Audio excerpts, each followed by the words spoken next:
our next startup is PraxiLabs. Please give a big round of applause for PraxiLabs.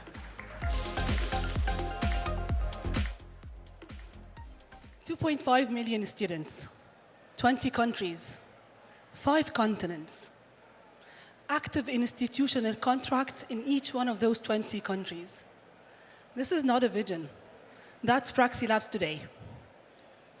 In a lot of countries, universities and schools do not have labs to begin with. And when they do, they face numerous limitations. How many students can enter the lab at the same time? There is no way to do the same experiment more than once, which is crucial to understand the concept at hand. How do we deal with all the safety hazards, from cancerous substances and radiations?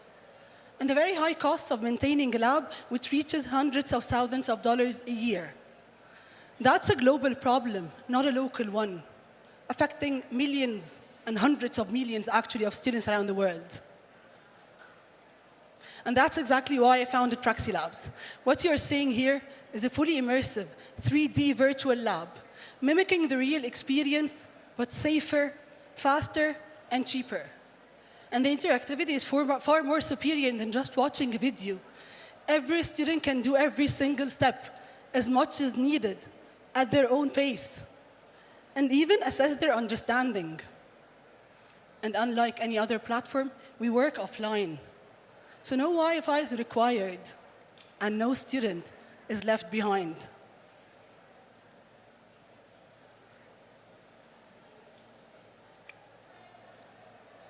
Today, we work with more than 80 institutional customers in 20 countries on 5 continents, including prestigious top 10 names. University of Naples Federico E in Italy, the 5th in ranking. King Faisal University in Saudi, number 6. Ain Shams University in Egypt, number 2. Covenant University in Nigeria, the top in Africa in interdisciplinary sciences. And this is just the tip of the iceberg. More than 50,000 universities overall over the world haven't heard from us yet. This is a huge opportunity, let alone ministries of education and schools. We know our competition really well. Today we are the most immersive, but most importantly, the most affordable as well. Compare our average pricing of $20 per student per year for all our simulation to $100 for Labster for only one course, and he's our biggest competitor. The Arabic language makes it the only platform built for the MENA region. And the offline mode means we reach students no other platform can. Thank you. This is obviously a huge problem. So I'm coming from an EdTech background, so I do understand the issues that you have here. Can you talk to me a little bit more around the targeting of Arabic countries specifically, and the expansion plan around that? Where are you growing to next? Yeah. So we are not targeting Arabic countries only. So what we have now is actually global. As I mentioned, 20 countries. We started from Egypt. So MENA is our footprint where we started, but then we expanded to the whole globe. Scalability in this is really open because it's natural science, so you can work with it everywhere. King's College London in UK, Covenant, as I mentioned, US, everyone is accepting the science as it is, so it's scalable. This is the first part. But then really, Arabic is giving us an edge in the MENA region, as I mentioned, but a lot of also countries in MENA are using English as their language. So it's just a backup plan, really, for everyone who's using Arabic as their language. But our target plan in the next year is to target MENA to expand more, especially ministries of education. Last year, we talked to Saudi, Qatar, and Bahrain, and they really wanted the platform. They wanted to close, but we didn't have experiments that fit their curriculum. So Ministry of Education in MENA is the first target for us, and expanding into Europe. These are our top 2 regions, actually, in our sales today. 50% of our sales coming from MENA, 28% coming from Europe, 11% coming from the US and Canada, and 6% coming from Asia. So we are going into our expansion just like our sales is coming now.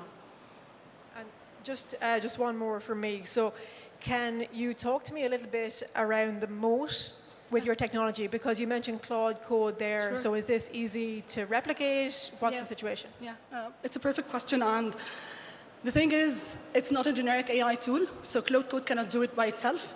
it needs to build on top of our platform. So we are using our platform and we are leveraging the platform that's already created. So for example, what happens now is Cloud Code is using the systems, our base systems, like for instance, you can say the liquid system, the event system, the sequence system, and it's building on top of it to create the experiment. So someone is coming from outside now, cannot just build it using Cloud Code itself. It needs the actual platform that we've been building for years for this, that I showed, the platform itself inside Unity we've built for years. So they need to build it on top of this first.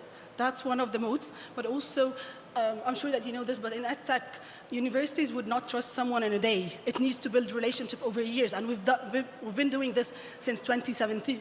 So I believe that our brand, our recognition, and it's global today. Our relationship with the universities is another moat as well, and this is what we are working to always have another, like an edge, and that's why we believe that the AI will give us this part. Thank you. Well done on the traction today. It speaks for itself, but just interested on your users. Are they, so you've students and you have teachers and academic kind of directors.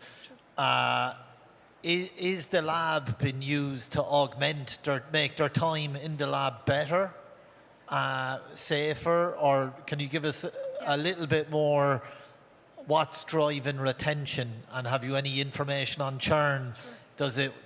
Does it work really well in certain areas and less well in others, etc.? Sure. Thanks. So we have two approaches, or like two categories of clients. The advanced countries, and there's the emerging markets. Emerging markets, we work in conflict areas, for example, Nigeria, as I mentioned, Libya, Iraq, and so on. These wouldn't even have a lab and wouldn't have access. So this is their only solution. And it's improving outcomes, because we have today more than 6 peer-reviewed studies, not by us, by professors around the world. They are writing about PraxiLabs. We used it in this rural area. We did this comparative study, and it's actually improving the learning outcomes as well as their grades. So they do a post-test, and they see the numbers. It's actually improving not only retention, learning outcomes, cognitive as well, like critical skills. So that's when you don't have a lab. When you do have a lab, and that's why we worked in the US, we have 6 clients, UK, Italy, a lot of it in Europe. They see improved learning outcomes by combining it with the real lab. So they have a real lab, but even when you have a real lab, you wouldn't put a student there 24/7. And students want to really try at their own pace. So they want to keep trying anytime at home, like when they are relieved. Make sure that they don't make mistakes, for example, in front of anyone, you know that. So when they are doing this at home, they are really improving their learning outcomes. And we've seen universities as well using it as a practice exams, because we have an assessment way. So we include assessments as well inside the platform, questions and everything, and we return progress reports for the universities to see exactly the number of trials, the completion rates, what did the student do exactly. So this is also fitting into the university's assessment. Thank you. Maybe, is this a VR play, or is it just it is a VR play? Yeah, so it's actually, so Unity lets you do it on a VR, but we are not taking this by design. So we are putting it as a low immersive VR, so it's on the laptop, on an interactive board, on a tablet, but we are not adding hardware in the equation, just not to not be a blocker between us and between the students. You mentioned that the chemistry makes total sense to me. Is there also does this also work for biology? Like, can I dissect? Sorry that I didn't say this. Physics, chemistry, and biology. More than 240 experiments today covering these 3 branches. Super quick question. First of all, congratulations on getting it to where it is. I'm sure it has not been an easy journey to get to this point. So, I'm going to ask the other question, which is, forgetting about money and all that sort of stuff. What are the big challenges that you see, ahead? What's the, outside of money and raising money, what's the next big challenge for you guys as a business? I would say when you go, as you mentioned, don't put money, but as startups scale, I believe this is the most difficult part. A lot of startups don't make it. So in order to scale well, we need proper management, but I believe that we've learned this the difficult way because we've been bootstrapping. We were careful for every single dollar. We knew how to manage our startup for almost 8 years now, and I believe this is the most challenging part. We need advisors. We need to make sure that to scale right, you need to make it in the right way. I think this is the most challenging for me. Thank you very much. Quick question. Thank You had 550,000 of revenue last year in 2025. Yeah. Is that all from customers, or are there grant or other supports going into the revenue, or is it just complete revenue from customers? Just complete revenues. We are not including any grants, we didn't get grants. And you had 90% gross margin in relation to that. So, but are you profitable? And like, how much of the overhead and the other things are taking from the 550? Because Sure. you would be saying if it's very light, well then that's $500,000, 500K, you know, of money available. So that's obviously being absorbed at the moment. Sure. So. The cost is currently the total cost in a year is around $400,000. So EBITDA is around 100 to 150. So we are profitable, and we've been profitable for the last 3 years, since 2023. So our cost margins are very low, and we compare this to the West because we are based in Egypt. I'm based here now in Dublin, and I moved here, but the whole team is there. So our cost structure is really, really low. So our burn rate, for example, is $33,000 a month. So the funding, is that going into people and teams? In teams, expanding the team and the AI as well. Thank you. Thank you. Sorry, we really are over time. Thanks a lot. Big round of applause. And the winner of this edition is PraxiLabs. Please give her a big round of applause. PraxiLabs, join us on stage.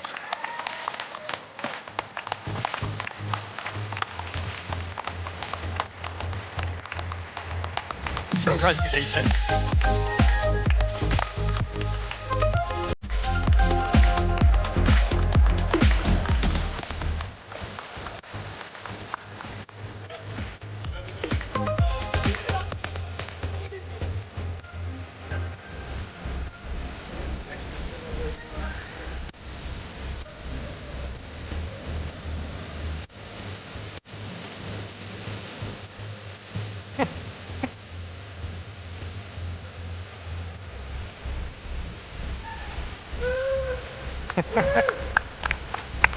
You do the whoop pretty well, huh? Thank you. We are going to do a picture all together.